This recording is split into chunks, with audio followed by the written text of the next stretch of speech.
Good afternoon. I'm with the Prismo Metals team. The symbol is PRIZ on the CSE in Canada.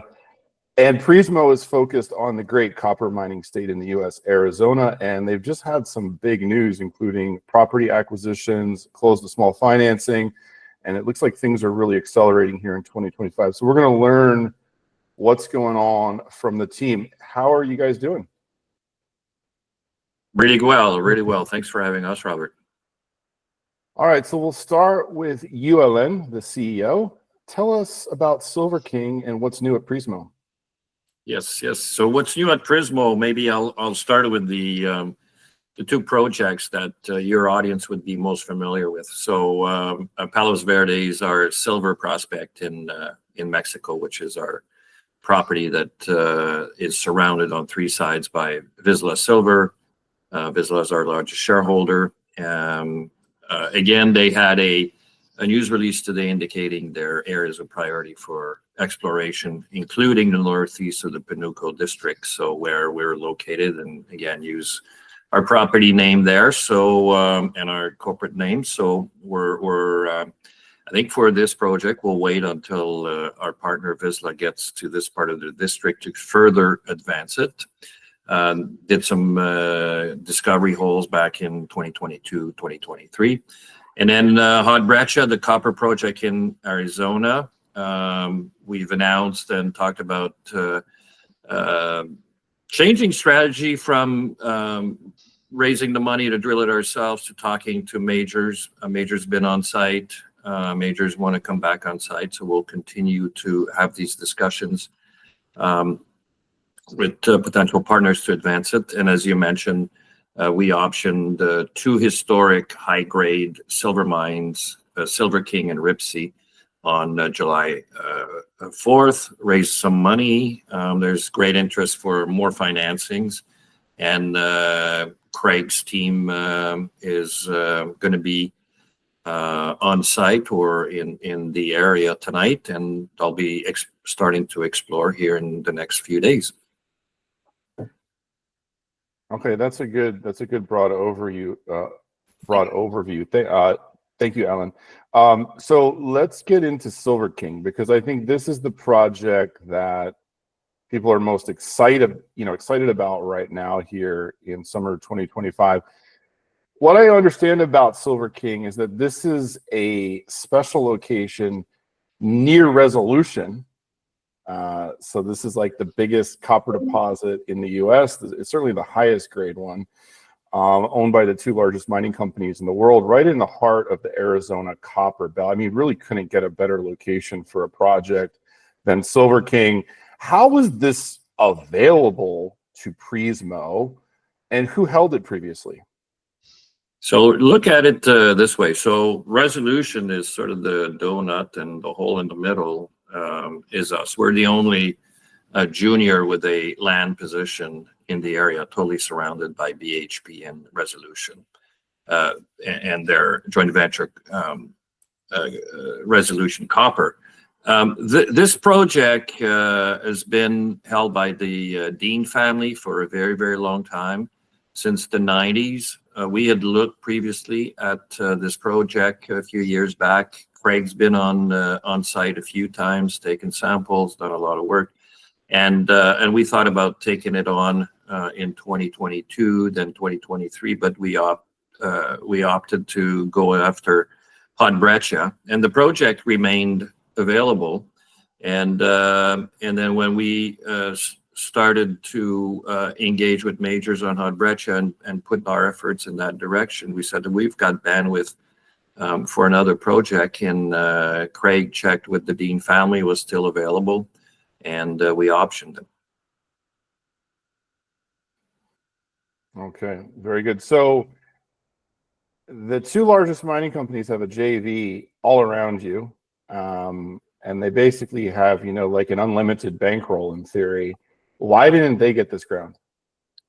Well, they made an offer to buy it outright, and the family elected not to take on that offer, and then some of the family members sadly passed away over the the last few years, recent years. And so the dynamics inside the family changed a little bit, and that's what made the opportunity available. Okay. So what's the plan of action at Silver King in 2025? Steve, you've been there. Why don't you give us your thoughts? What do you think we should do this year? All right. Yeah, I'll just talk about, build on what you were saying earlier, Robert, and that's the location that we're in is really second to none. What in our business, what we try to do is stack the odds in our favor, and we have to, because we all heard the statistics of the challenges of actually finding a deposit. But if you go into these areas where you know there's not only significant mineralization, but world-class mineralization, and deposits like Resolution are very, very few and far between. And so we're in basically a rifle shot of Resolution. So this is very good chance that the drivers for our system are the same as the drivers for the Resolution system. And so we're very excited about the opportunity to go in and fully explore this for the first time. This is a historic project. The mining on the project goes way back to the mid 1980s. Sorry, 1800s. I'm sorry. But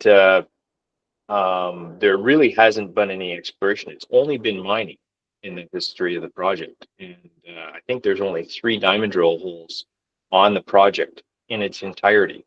And so the miners were able to determine where the mineralization was that was right in front of them. But there's never been anybody taking a look out to see what's going on. And the historic mineralization that is known is effectively a column of mineralization. It's a very unusual geometry for an ore body. And it's very likely that this is the intersection of 2 structures. And so both of those structures are probably, or have the likelihood of being a plumbing system for hydrothermal fluids. It might be a little bit lower grade. That's okay, because the actual mineralization that was right in the cylinder is very high grade. We can afford to have a little bit lower grade if we can get some bulk volume to it. So there's a ton of work that needs to be done, and a lot of opportunity in terms of exploration and potential upside. In terms of the details of exactly how we'll carry that out, Craig's the guy that's going to be in charge. I'll turn it over to Craig to talk about some of the details. Yeah, thanks, Steve. Basically, Silver King, as Steve said, was a very important producer in the after its discovery in 1875.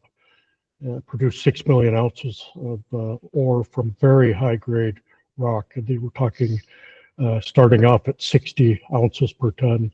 And by the time it shut down in the first pass in about 1889, I think it was at 20 ounces per ton.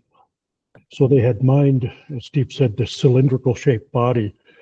And it's interesting, they mined it at the surface to about, let's say, 50 to 70 feet. Unfortunately, that's been backfilled, so we can't look at that small open pit, or glory hole as they call it. But that was there. The mineralization there was described as very high grade, native silver, some silver sulfur salts, very high grade silver, up into the percent range. And then when they mined deep enough and it became impossible to mine from the surface, they put a shaft in and mined it underground. And based on the historical records, the mining was more active after 300 feet down. It was mined from about 300 feet to almost 900 feet. So roughly 300 meters deep, the thing has been mined. And as Steve said, it's really never been explored. We think the upper portions of this cylindrical body, which is very steep, it dips about 70 degrees to the west. And we think underneath what was this glory hole to about 250 feet, much of the mineralization is still in place. So our first goal is to map and sample on the surface. As Steve said, it's never been explored, really. It's just been mined. So nobody's looked at the area around it in much detail. So we want to do that work, look for those structures that might be controlling this cylindrical body that Steve mentioned. And look for some sort of a guide to the mineralization. And then after that, we want to drill a series of drill holes. We have planned right now at about 1,000 meters in roughly 10 or 12 holes, so very shallow holes. We want to drill across the upper part of this pipe-like or cylindrical body that we think is still unmined, and also drill lateral to it, where the high-grade mineralization graded off into the country rock, which is described as a quartz diorite porphyry. And interesting with that rock is the host rock of most of the porphyry deposits, the copper deposits in this area, including Resolution, Hot Breccia, the Ray Mine. These all have this key intrusion, which was part of the reason they formed. So we want to explore that intrusion also. We think there's some potential besides the high-grade silver for a copper deposit. And the area was explored, in the 70s. The region was explored in the 70s for copper. The deposit itself has been in private hands since then. So again, it has not been explored. Okay, so at Silver King, it's obviously named that because of the silver that came out of this area, but there's also probably copper and maybe some gold as well, right? Yeah, there's definitely gold in it. It's subsidiary in terms of grade, but with the gold values right now, it'll be a significant portion of any value of the mineralized rock. There's also significant copper, local lead zinc, and there's also antimony in the deposit. There's a mineral that we think was concentrated in the upper parts of the deposit. It's called fibergite. It's a copper, silver, antimony sulfide, and we think the old timers, in the 1880s, couldn't process this rock very efficiently, so they left that in place and mined deeper, which was a slightly different mineralogy, easier to mine. So potentially some antimony there. We have to do work to look at that, but right now that's also another possibility. Okay, and as far as the drill program goes, are you going to do this from surface or are you going to go underground? We'll be starting at the surface because it makes more sense. Basically, we're drilling the shallow part of the deposit above the workings that we can access or will be able to access.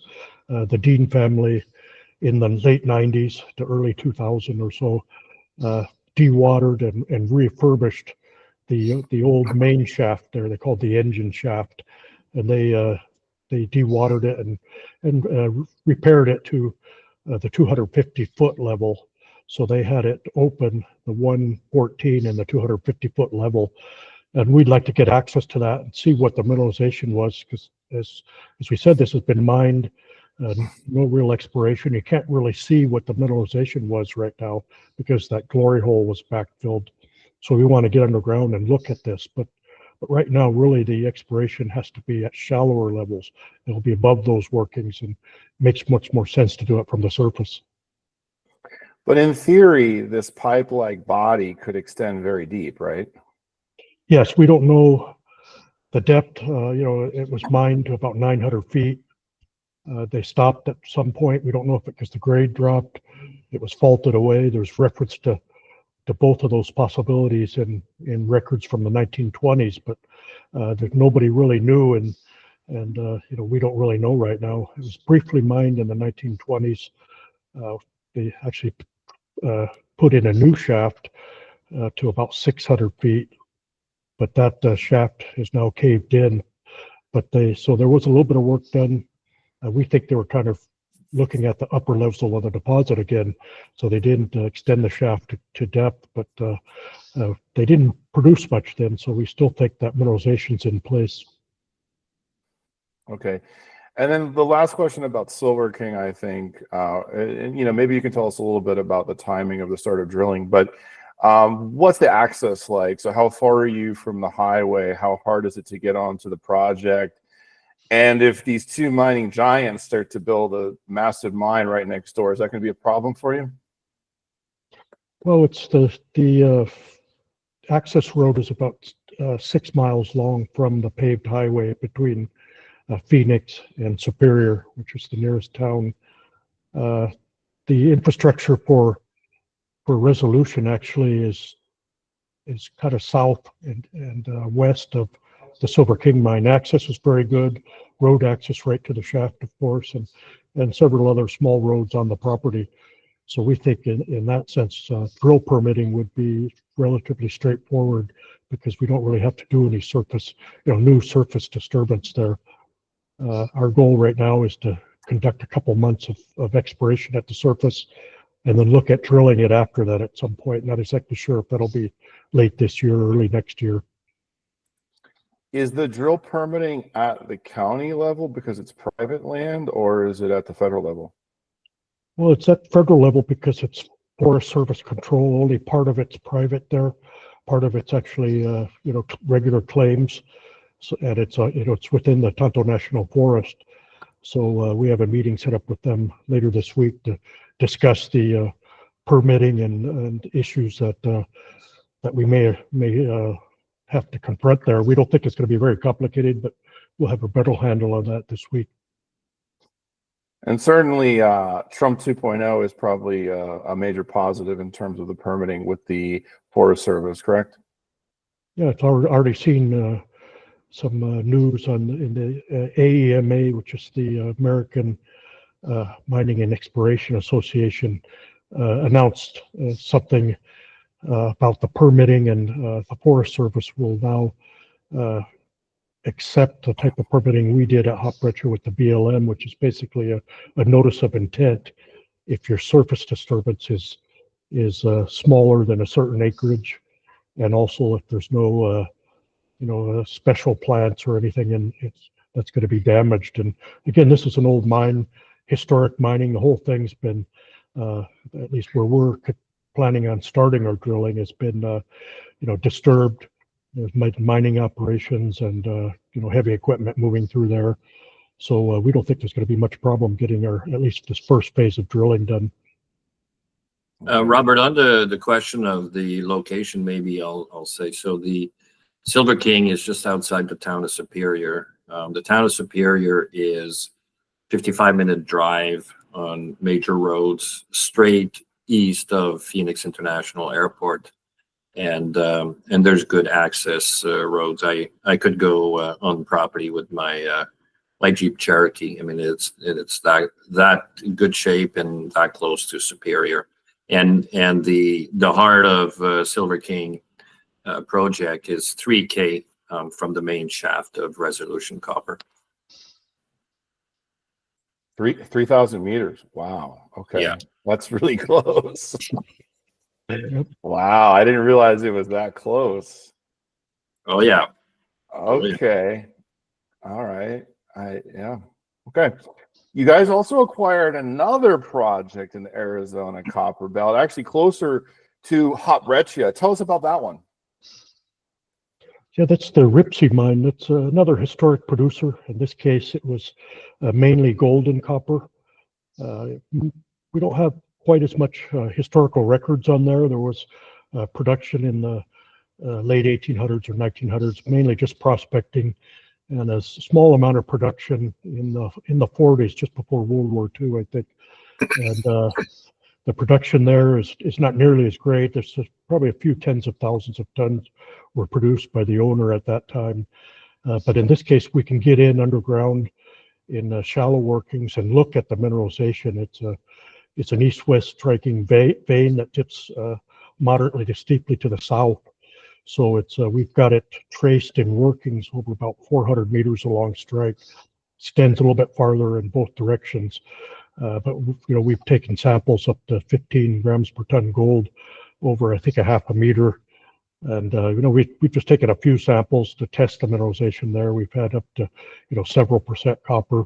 So it was also in the region that the large companies were conducting exploration programs for copper in the 70s. And actually, I came up with a report recently that Larry Barrett, who was the instigator at the Hot Breccia, did all the early work there, actually was looking at the Ripsey area for Kennecott back in '74. So, the same groups were out there, and they all left at the same time when the copper price fell. So there's ties to the mineralization, and we think there's potential also for copper mineralization at Ripsey. But right now the focus is on a high grade gold vein.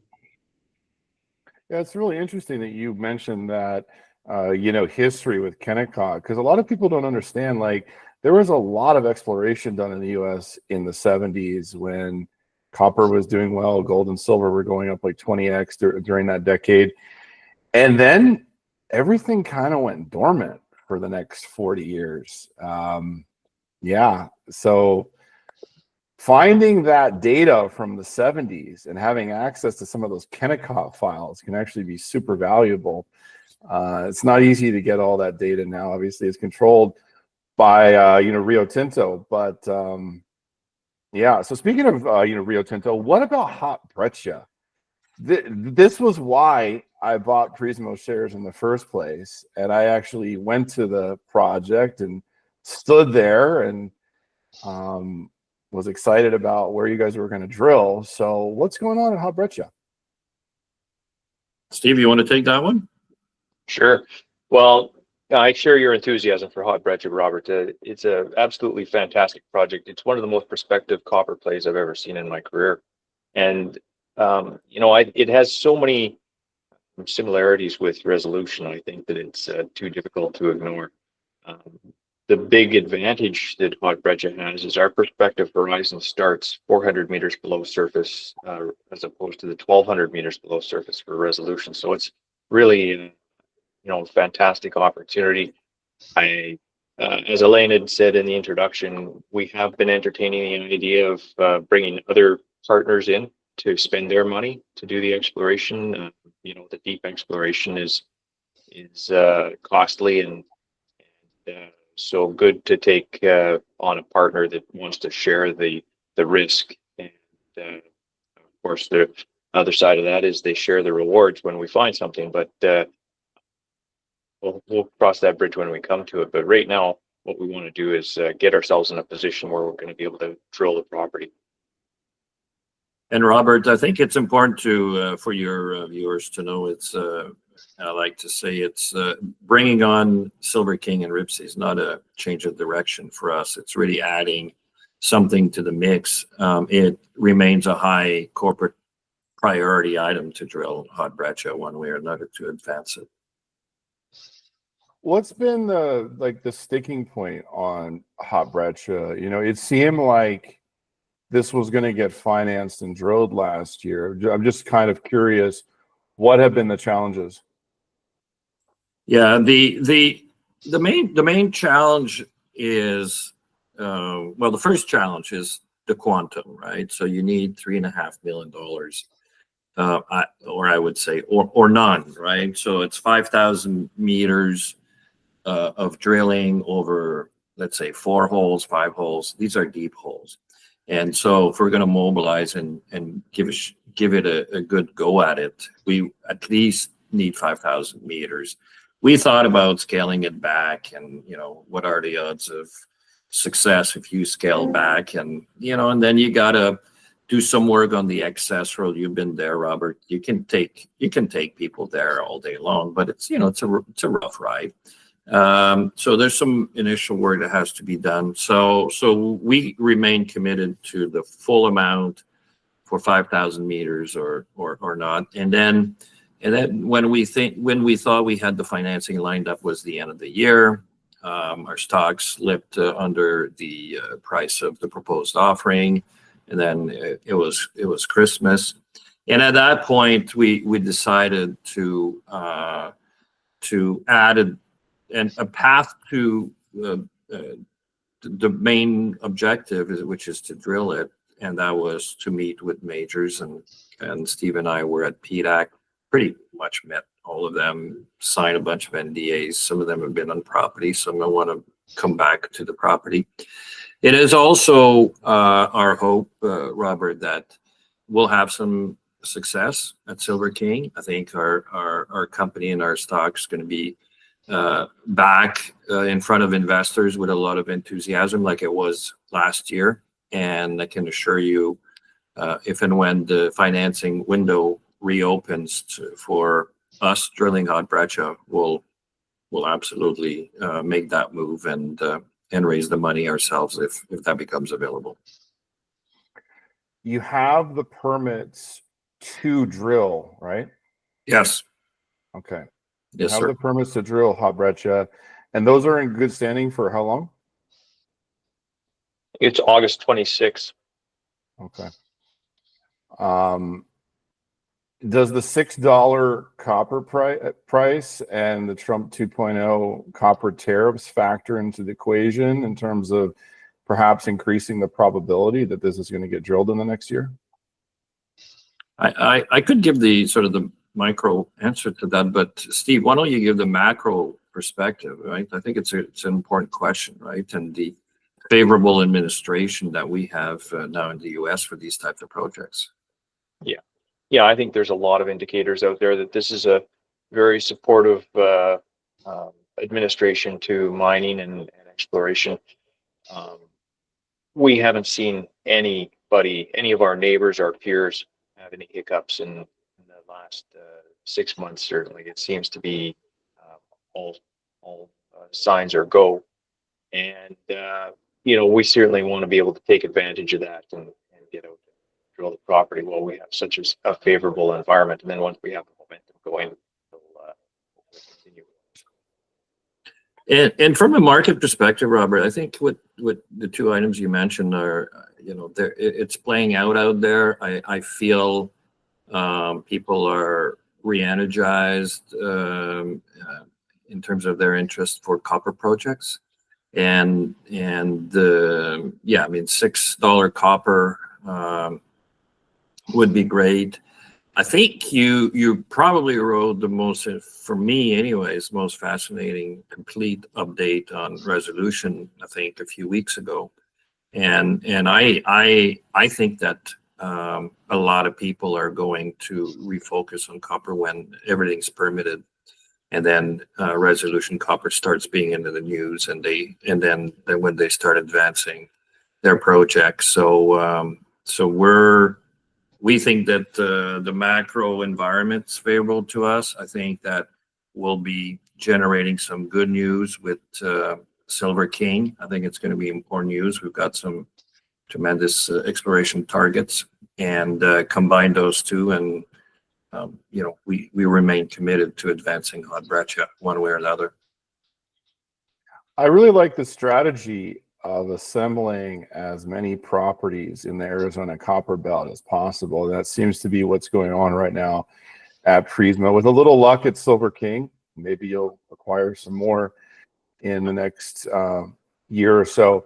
So just so we can put a bow tie on this conversation, what news flow can investors expect from Prismo throughout the rest of the year? And can you give us a rough timeline of when we can expect that news flow? Before I pass it on to you, Craig, I'll say, so we want to go on, well, we will be on property. Craig and his team will be on property as of this week. There are meetings, and there's already been filings with Forest Services for the drilling. So we'll be generating a lot of news with the exploration program, and maybe Craig, is a good opportunity here to summarize that exploration program and what kind of news releases we'll be able to produce between now and the end of the year. Yeah, I think we're just about ready to get started with the work at Silver King, and I think after this first couple of weeks, we'll submit some samples into the lab, and so we'll have some results. I'd say early September we should have some results. We can expect some news around then, potentially, drill permitting and things like that. We'll see how that goes. When we have a release on that, but we are very active and going forward with that. Right at the start, we want to get that underway. All right. Very good. Thank you, gentlemen. I appreciate your time. Thanks very much, Robert. Thank you, Robert. Thank you very much.